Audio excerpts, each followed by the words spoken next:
90వ ప్రశ్న, తండ్రి కుమార పరిశుద్ధాత్మ నామములో బాప్తిసం తీసుకోవాలా, యేసుక్రీస్తు నామములో తీసుకోవాలా, తండ్రి నామములో తీసుకోవాలా చెప్పండి. అశోక్, ఖమ్మం జిల్లా. ఇప్పుడు బాప్టిసాలు ఏ విధంగా ఇస్తే వచ్చారు? మొట్టమొదటి బాప్టిసం ఇచ్చింది ఎవరు? బాప్టిసం ఇచ్చి యోహాను. బాప్టిసం ఇచ్చి యోహాను బాప్టిసం ఎవరి నామంలో ఇచ్చాడు? మత్తయి సువార్త 3వ అధ్యాయం. మత్తయి సువార్త 3వ అధ్యాయము 1 నుండి 7 వచనాలు. మత్తయి 3వ అధ్యాయం 1 నుంచి. ఆ దినముల యందు బాప్తిస్మిచ్చి యోహాను వచ్చి పరలోక రాజ్యం సమీపించినది, మారు మనసు పొందుడని యోదయ అరణ్యంలో ప్రకటించాడు. ప్రభు మార్గం సిద్ధపరచుడి, ఆయన త్రోవలు సరళం చేయడని అరణ్యంలో కేక వేయు ఒకని శబ్దము అని ప్రవక్త అయిన యెషయా ద్వారా చెప్పబడిన వాడు ఇతడే. ఈ యోహాను ఒంటె రోమముల వస్త్రమును మొల చుట్టూ తోలుదట్టి ధరించుకునివాడు, మిడతలను అడవి తేనియు అతనికి ఆహారం. ఆ సమయమున యెరూషలేము వారును యూదయ వారందరూ యొర్దాను నదీ ప్రాంతుల వారందరూ అతని యొద్దకు వచ్చి తమ పాపులు ఒప్పుకొనుచు యొర్దాను నదిలో అతని చేత బాప్తిసం పొందుచుండేది. ఇప్పుడు యోహానికి దేవుడు ఏమని ఆజ్ఞాపించాడు? నువ్వు ఎవరైతే పాపాలు ఒప్పుకుంటారో వాళ్ళు బాప్టిసం ఇమ్మన్నాడు. అన్నారు. ఏ నామం ఇమ్మన్నాడు? ఏ నామము లేదు, బాప్టిసం ఇవ్వడమే, ఏ నామము లేదు. రెండోసారి బాప్టిసం ఎవరు? యేసు ప్రభు. యోహాను సువార్త 4వ అధ్యాయం. యోహాను సువార్త 4వ అధ్యాయంలో రెండోసారి బాప్టిసం ఇచ్చింది ఎవరు సేవలో? యేసు ప్రభు గారు. యోహాను 4వ అధ్యాయం 1వ వచనం. యోహాను 4వ అధ్యాయం 1వ వచనం. యోహాను కంటే యేసు ఎక్కువ మందిని శిష్యులుగా చేసుకుని తీసుకుని వారికి బాప్తిసం ఇచ్చిన సంగతి పరిసయ్యులు విండ్రని ప్రభువునకు తెలిసినప్పుడు. ఇప్పుడు బాప్టిసం యోహాను తర్వాత బాప్టిసం ఇచ్చేది ఎవరు? యేసు ప్రభు. ఎవరైతే మారు పొందారో ఆయన నమ్ముకున్నారో వాళ్ళు బాప్టిసం ఇచ్చాడు.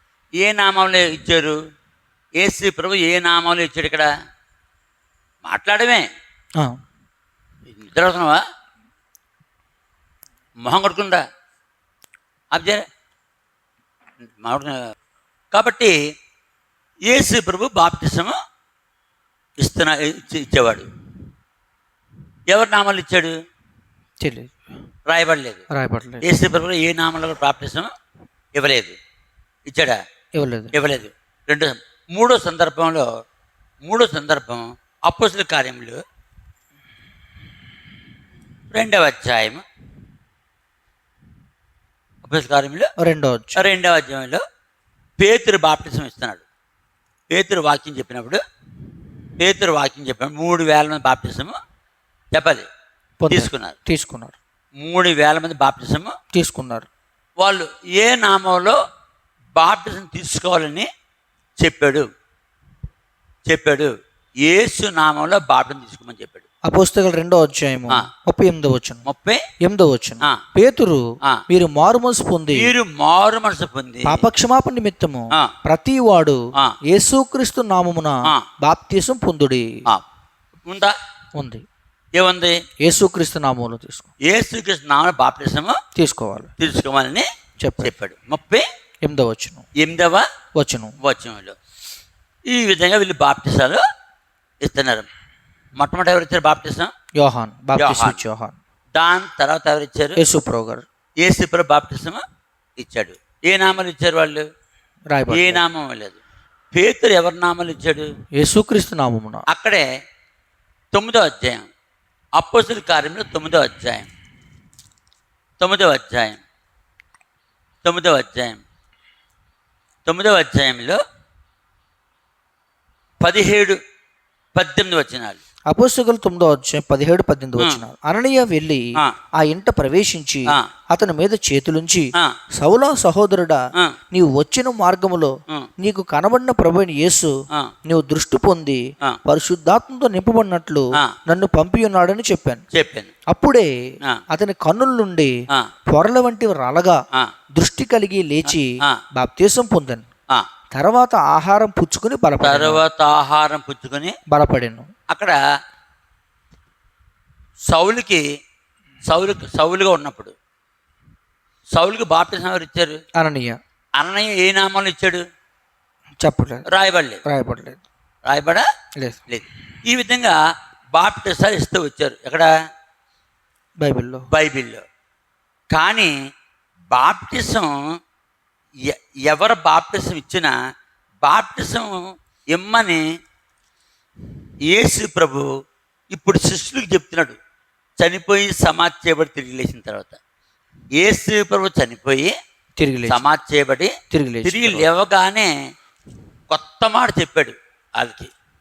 మత్తయి సువార్త 28వ అధ్యాయములో యేసు ప్రభు 18-19 వచనాలు. మత్తయి సువార్త 18-19 వచనాలు. అయితే యేసు వారి యొద్దకు వచ్చి, ఎవరి యొద్దకు? శిష్యుల దగ్గరికి వచ్చి, పరలోకమందును భూమి మీదను నాకు సర్వాధికారము ఇవ్వబడి ఉన్నది. కాబట్టి మీరు వెళ్ళి సమస్త జనులను శిష్యులుగా చేయండి. అంటే ఎవరు ప్రభువు నమ్ముకున్నా ఆ జనులందరికీ ఏం చేయాలి? బాప్తిసం ఇవ్వాలి. బాప్తిసం ఇవ్వాలి.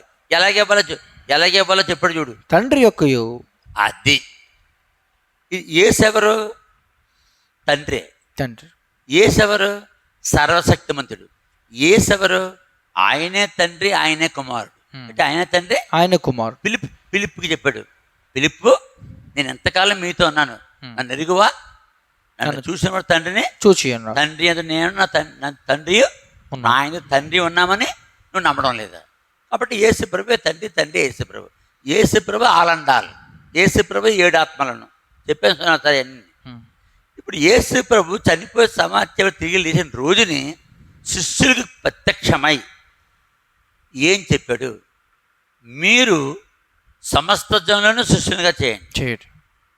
సమస్త జనులు అంటే ఎవడైనా సరే, ఇంకా ఏ గోత్రం వాడైనా, ఏ వంశం వాడైనా, ఏ కులస్తుడైనా, ఏ పనివాడు అయినా ఎవడైనా సరే నన్ను నమ్మితే బాప్తిసం. అంటే ఎలాగే బాప్తిసం? తండ్రి యొక్కయు, కుమారుని యొక్కయు, పరిశుద్ధాత్మ యొక్క నామములోనికి వారికి బాప్తిసం ఇచ్చు. నామములు వేరు, నామం వేరు. అంటే తండ్రి అయినా కుమారుడైనా పరిశుద్ధాత్మ ఒకడే. నామము వేరు కనపడితేమో తండ్రి అయిన నామం వేరుగా ఉంది, కుమారుడైన నామం వేరుగా ఉంది, పరిశుద్ధాత్మ నామం వేరుగా ఉంది. కానీ 3 నామాలు వేరు కాదు. తండ్రి, కుమార, పరిశుద్ధాత్ముడు ఒక్కడే.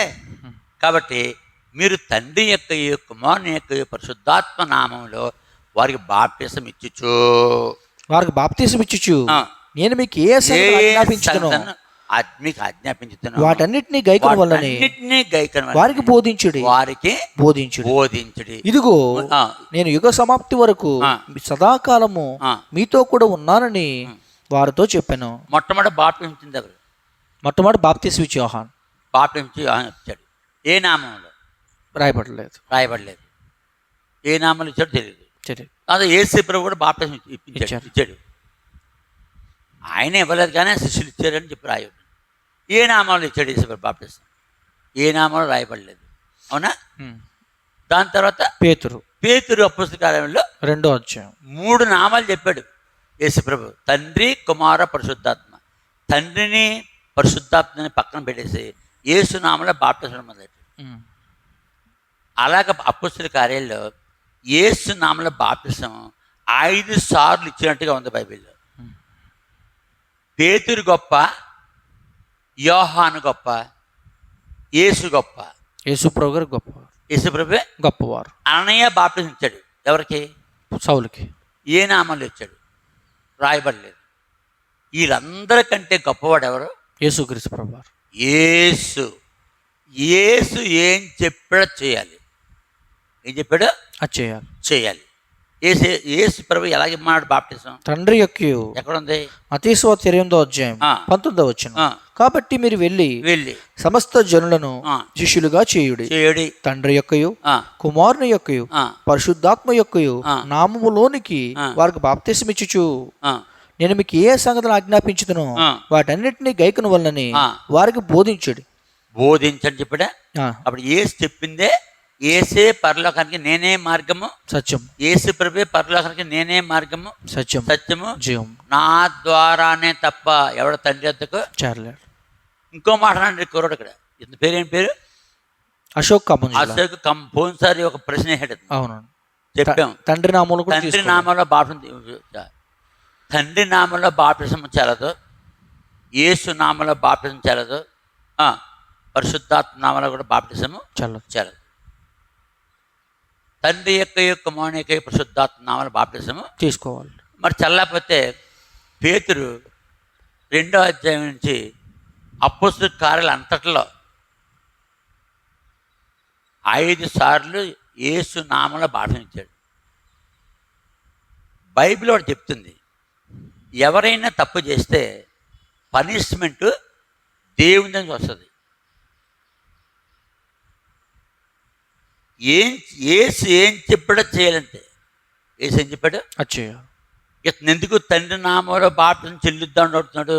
కొంతమంది యెహోవా సాక్షులు ఏం చెప్తున్నారు, యెహోవా సాక్షి, ఏ నామాలు ఎత్తారు బాప్టిజం? యెహోవా నామం, యెహోవా నామాలు ఎత్తాడు. చల్లదా? తండ్రి యొక్కయు కుమారుని యొక్కయు, ఏసు ఏం చెప్తాడు అంతే. తండ్రి యొక్కయు కుమారుని యొక్కయు, పరిశుద్ధాత్మ యొక్కయు, ఈ 3 నామాలు ఒకడే. ఈ ముగ్గురు కలిపే యేసు ప్రభు, ఈ ముగ్గురు కలిపే యెహోవా, ఈ ముగ్గురు కలిపే పరిశుద్ధాత్ముడు. పరిశుద్ధాత్ముడు యేసు నామలు పంపడ్డాడు ఉందా? యోహాను సువార్త పరిశుద్ధాత్మ ఎవరు? యేసు నామంలో పంపడ్డవాడు పరిశుద్ధాత్ముడు. అంటే పరిశుద్ధాత్ముడు యేసు ఒకటే, పరిశుద్ధాత్ముడు యేసు ఒకటే ఒకటే. చూడు 14వ అధ్యాయం యోహాను సువార్త 14వ అధ్యాయంలో యేసు ప్రభువు స్పష్టంగా చెప్పాడు. 26వ వచనం, యోహాను సువార్త 14వ అధ్యాయం 26వ వచనం, ఆదరణకర్త అనగా తండ్రి నా నామమున పంపబో పరిశుద్ధాత్మ. పరిశుద్ధాత్మ ఎవరి నామంలో పంపడ్డాడు? యేసుక్రీస్తు ప్రభు నామం. యేసు ప్రభు ఎలాగొచ్చాడు భూమి మీదకి? తండ్రి నామంలో. తండ్రి నామంలో యేసు ప్రభు వచ్చాడు, యేసు ప్రభు నామంలో పరిశుద్ధాత్మ. ఈ ముగ్గురు ఒకటే.